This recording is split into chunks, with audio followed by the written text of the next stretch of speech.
During the inquiry, we heard evidence given by Radicobana's former head teacher, Joanne Hodson.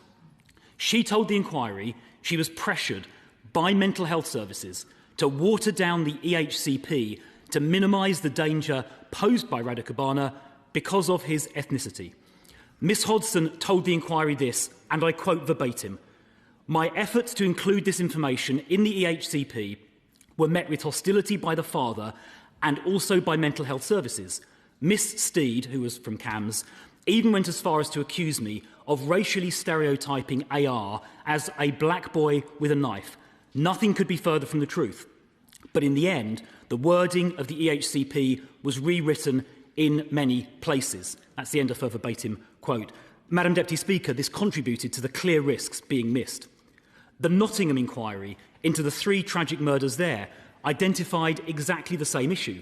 Mental health professionals in Nottingham decided not to section Valdo Calicone because they were concerned about, and again I quote verbatim, an over-representation of young black males in detention. And the government's own notes accompanying the King's speech on the mental health bill even refer to this issue as well. Madam Deputy Speaker, the fixation with ethnic disproportionality is deeply damaging. Ethnicity should never be a consideration when an agency is taking steps to protect the public. Everybody should simply be treated exactly the same. We cannot allow dangerous individuals to avoid detention for public safety simply because of their ethnicity. Everybody should be treated the same. I think it would be helpful if the Home Secretary makes clear from the dispatch box that she agrees with that approach and sets out how the government will change their approach in the future.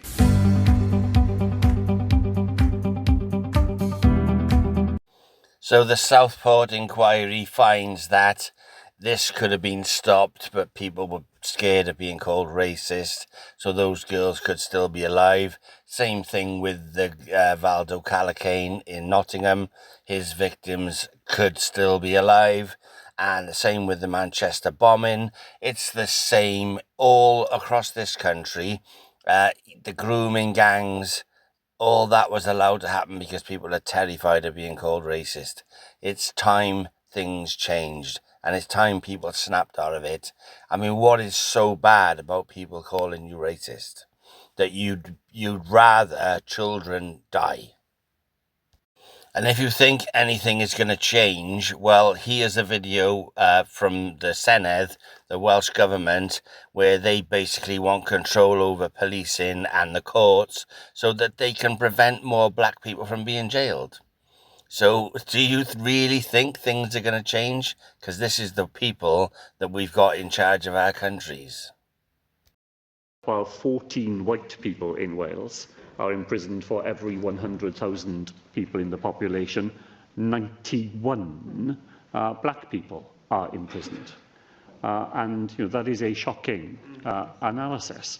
It's why in the cooperation between our two parties we have a specific commitment to ensure that the justice elements of the Race Equality Action Plan are robust and address these matters with the police and the courts. And that is the way in which we intend to take forward the practical ways in which we can address the figures that we've discussed this afternoon. The long-term answer, Llywydd, is surely the devolution of policing and justice.